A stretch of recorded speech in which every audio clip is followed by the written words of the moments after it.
નમસ્કાર વિદ્યાર્થી મિત્રો, હું છું મનોજ નાયક અને વિનાયક ક્લાસીસમાં આપનું સ્વાગત છે મિત્રો. આજે ઘણા સમય પછી મેં એક એવો વિચાર કર્યો કે આજના બાળકોને એટલે કે ધોરણ 8 થી 12 સુધીના આપણે ગણો યા 1 થી 12 સુધીના ગણો પ્રત્યેક વિદ્યાર્થીને જેમાં બેઝિક તકલીફ પડે છે, જ્યારે નવા ચેપ્ટરો આવે છે એમાં બેઝિક ગણિત આવે તો બેઝિક ગણિતની અંદર મોટામાં મોટી તકલીફો જો આવતી હોય તો એ સામાન્ય જે કહેવાય એ બેઝિક તકલીફો કઈ હોય છે, જેના માટે આજે આપણે આ ચેપ્ટરની પણ ચેપ્ટર ન કરતો ઘણા બધા ચેપ્ટરોની અંદર આવતી મોટી તકલીફોને આજે સોલ્વ કરીશું મિત્રો. એના માટે મેં આજે વિડીયો બનાવ્યો છે. તો મિત્રો, આ વિડીયોને બરોબર જોજો, એને સમજજો, સબસ્ક્રાઇબ કરજો, ચેનલને લાઈક કરજો અને બીજા મિત્રો સાથે શેર પણ કરજો. જો તમને આ વિડીયો ગમે તો બીજા મિત્રો સુધી પણ પહોંચાડવાનો પ્રયત્ન કરો, કારણ કે અમે ઓફલાઈન તો ઘણા બધા ક્લાસ લઈએ છીએ, ઓફલાઈનમાં ઘણું બધું ભણાવીએ છીએ, જેમાં લાઈવ છોકરા જોડે ચર્ચા થાય છે. પણ આજે ઓનલાઈન ચર્ચાનો વિષય અમારે એટલા માટે કરવો પડ્યો છે કે જે બેઝિક કન્સેપ્ટ કહેવાય છે ને, અને એના માટે મેં એક થંબનેલ આપેલી છે, તમે જોઈ શકો છો કે વિષય ગણિત ધોરણ 8, 9, 10, 11, 12 માટે આટલું લખવા પાછળ એટલા માટે હેતુ છે કે જેની અંદર આ ધોરણ તો આવી જ જશે, પણ 1 થી 7 પણ આપણે 5 થી 7 ગણીએ તો પણ એની અંદર જે બેઝિક ફંડા કહેવાય, બેઝિક તકલીફો પડે છે જે બાળકને, જેની શરૂઆત જેને કરવાની હોય છે, અને શરૂઆતમાં જ્યારે શરૂઆતમાં તકલીફો પડે છે એ તકલીફો લઈને મેં ટાઇટલ આપ્યું છે જેનું નામ છે બેઝિક સૂત્રો. તો આજે મિત્રો આપણે બીજી ચર્ચા ન કરતા બેઝિક તકલીફો ક્યાં પડે છે, કયા સૂત્રોમાં શું તકલીફો પડે છે, જે આટલા ધોરણથી લઈને આટલા ધોરણવાળા બધા વિદ્યાર્થીઓને તકલીફ પડે છે, એ તકલીફને આપણે દૂર કરવાનો આજે પ્રયત્ન કરીએ. તો ચાલો મિત્રો આપણે જઈએ અને આપણે આ ફોર્મ્યુલાઓને સમજવાનો પ્રયત્ન કરીએ. તો મિત્રો સૌથી બેઝિક જો શરૂઆત કરીએ આપણે તો બેઝિકમાં પાછું જે બેઝિક ગણિત કહેવાય એમાં બીજગણિત જે કહેવાય છે, એ બીજગણિતની અંદર સૌથી પહેલા બાળકોને એક તો સરવાળાથી જ શરૂઆત કરીએ આપણે. તો સરવાળા અને ડેશ કરીને લખું છું બાદબાકી. સરવાળા બાદબાકી માટે નિયમ. તો આ નિયમને આજે આપણે સમજીએ કે સરવાળા બાદબાકીના નિયમમાં કયો તકલીફ પડે છે બાળકોને, એ ચાહે 8 થી 12મા ધોરણનો વિદ્યાર્થી હોય તો એના માટે આ એક જ લેક્ચર મારું કાફી છે. તો મિત્રો શાંતિથી જુઓ, સમજો અને જ્યાં પણ તકલીફ પડે તો મને કોમેન્ટમાં લખજો. તો સરવાળા બાદબાકીના સૌથી પહેલા નિયમમાં જોઈએ આપણે કે માની લો કે સરવાળાની શરૂઆત કરવાની થાય તો આપણને એક બેઝિક જ્ઞાન છે કે ભાઈ પ્લસ અને પ્લસ જ્યારે પણ આવી નિશાની આવે ત્યારે હંમેશા એનું થાય સરવાળો. શું યાદ રાખજો બેટા? પ્લસ નિશાની આવે એટલે હંમેશા સરવાળો થાય. આ rules and regulation. Number 2 minus હોય તો પણ થાય એટલે આપણે અહીંયા એમ લખીશું નિશાની પ્લસ ની આવશે, નિશાની માઈનસ ની આવશે, અહીંયા થશે સરવાળો. આ શબ્દ ધ્યાન આપીએ, થશે સરવાળો પણ નિશાની આ રીતે આવશે. નંબર 3 પ્લસ હોય અને માઈનસ હોય તો હંમેશા થશે બાદબાકી. અહીંયા લખીશું સરવાળો થશે પણ મોટી સંખ્યાઓ ખાસ ઉલ્લેખ કરી, મોટી સંખ્યા અને મોટી સંખ્યા. અને અહીંયા ચોથો રૂલ્સ લઈશું કે માઈનસ, અચ્છા અહીંયા આવશે કરીશું તો બાદબાકી, ચિહ્ન આવશે મોટી સંખ્યાનું, એ પ્લસ હશે તો પ્લસ આવશે, માઈનસ હશે તો માઈનસ આવશે. અહીંયા માઈનસ પ્લસ હશે તો જ રૂલ્સ ઇનાય રહેશે, થશે તો બાદબાકી પણ આવશે મોટી સંખ્યાની નિશાની. ચલો, આટલાને કહેવાય સરવાળા બાદબાકી માટેના નિયમો.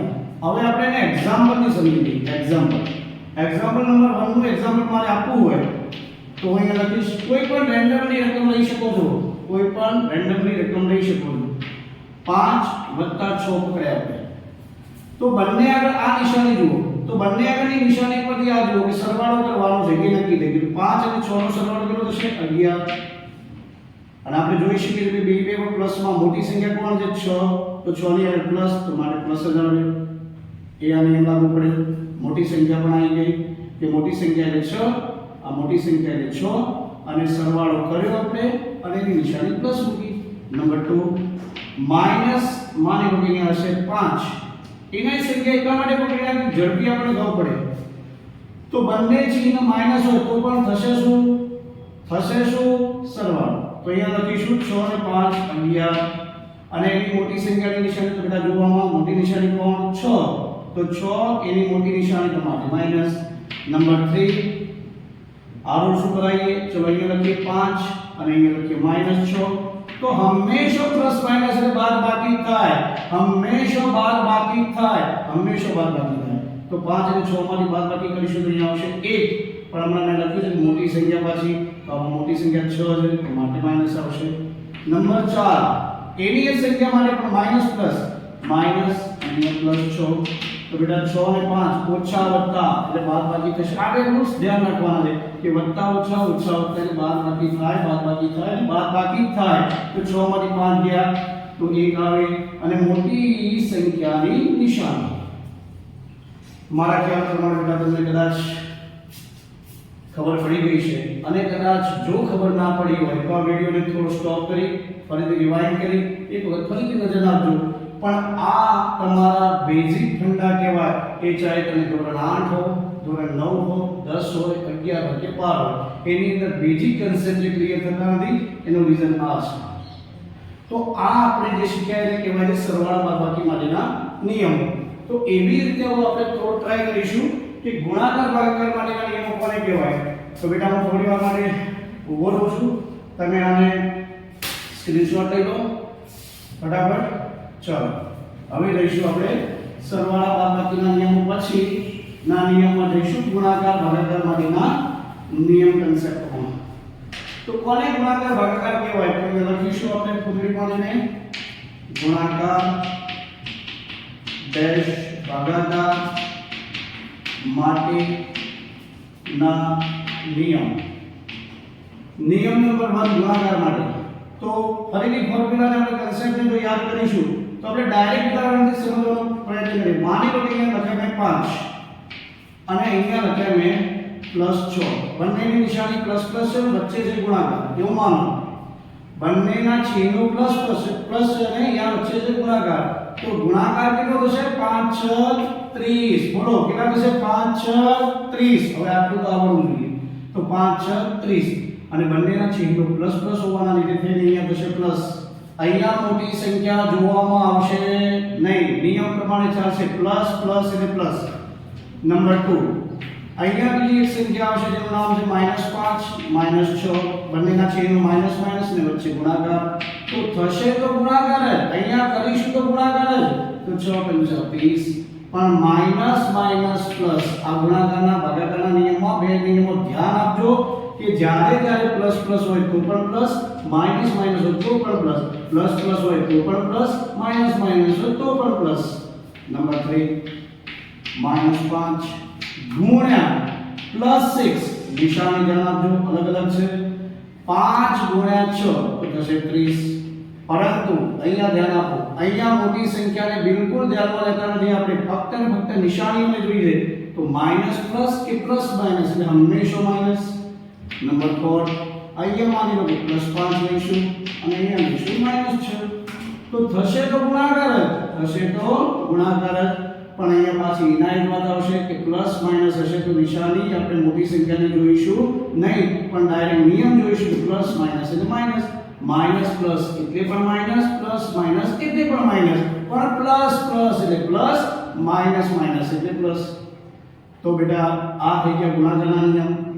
સેમ કહાની ભાગાકાર માટે પણ લાગુ પડે, ઇનાયત લાગુ પડે. સમજવું તો જોઈ લઈએ આપણે. માની લો કે ઉદાહરણ લઈએ ભાગાકાર માટેના 4 નિયમો. તો અહીંયા કોઈ પણ લખું છું 10 અને અહીંયા પ્લસ લખું છું અને અહીંયા લખું છું +2. તો શું થશે? તો અહીંયા જુઓ આ પ્લસ પ્લસ, અહીંયા પણ પ્લસ પ્લસ, પણ અહીંયા શેની નિશાની આવી? ભાગાકાર. તો આપણે ભાગાકાર શીખી રહ્યા છીએ પણ બંને ચિહ્નો તો પ્લસ પ્લસ આવ્યા તો અહીંયા પણ પ્લસ પ્લસ લખ્યા. હવે આને ઉલટું હોય ઉડાડીએ તો 2 પંચા ઉડે છે, 2 પંચા 10. તો 10 ઉડાડ્યા પછી 5 જે જવાબ આવે એની નિશાની શું મૂકવી?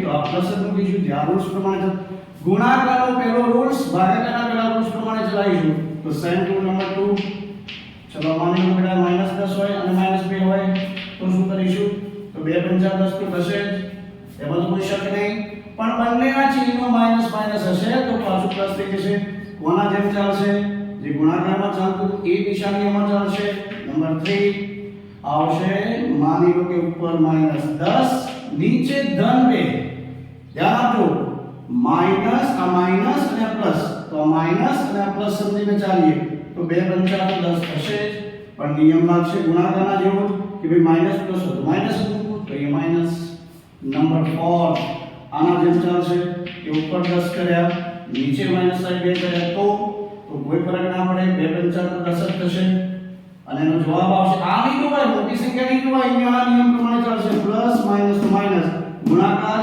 ભાગાકારના નિયમ સેમ છે ને બેટા તો -5 મને લાગે છે કદાચ સરવાળા બાદબાકી ગુણાકાર ભાગાકાર ના ટોટલી નિયમ આપણે વાઇન્ડ અપ કર્યા અહીંયા અને આ સરવાળા બાદબાકીના કે ગુણાકાર ભાગાકારના નિયમ પરથી મને એવું લાગે છે કે તમને ઘણો બધો કન્સેપ્ટ આગળ જતા બહુ કામમાં લાગશે તો મિત્રો આને બરોબર નિયમથી જોજો આને સમજજો અને ક્યાંય પણ ક્વેરી આવે તો મને તાત્કાલિક કમેન્ટમાં કહેજો તો હું તમને એનું પણ સોલ્યુશન આપીશ આ તો એક ખાલી બેઝિક શરૂઆત આપણે કરવાનો પ્રયત્ન કર્યો છે અને આ બેઝિક જે શરૂઆતમાં જે મેં ચાલુ કર્યો છે એનો પહેલો ભાગ સમજીને આપણે ચાલુ કર્યો છે કે આની અંદર જો તમને થોડી તકલીફ નહીં પડે તો આગળના જે આપણે ફોર્મ્યુલાઓ શીખવાના છે આપણે ફોર્મ્યુલાઓ કન્સેપ્ટ ચાલુ કર્યો કે 8 9 10 11 12 માટેના બેઝિક સૂત્રોમાં પહેલી જે ફોર્મ્યુલા આપણે શીખ્યા કે જે સરવાળા બાદબાકી કે ગુણાકાર ભાગાકાર માટેના જે નિયમો શીખ્યા એની અંદર કોઈ તકલીફ આવશે નહીં એવું મને આશા છે અને જો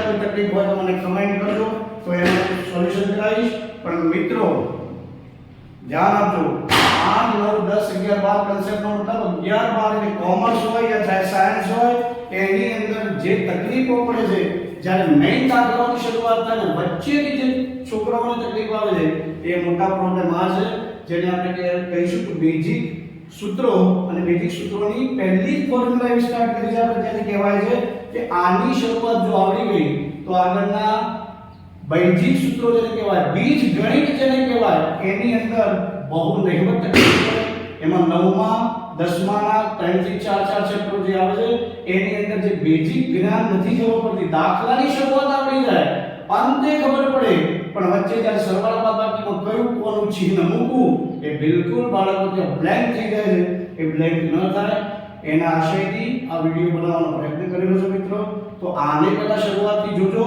કે જેથી કરીને આગળ તમે મને જેવા વિડિયો આપશો એ પ્રમાણે હું તમને આગળના ફોર્મ્યુલા પણ બતાવતો રહીશ અને આ ફોર્મ્યુલા લાઈફ ટાઈમ માટે કામમાં લાગશે મિત્રો ઓકે મિત્રો આ રીતે મારા લેક્ચરને વિરામ આપું છું જય હિન્દ નમસ્કાર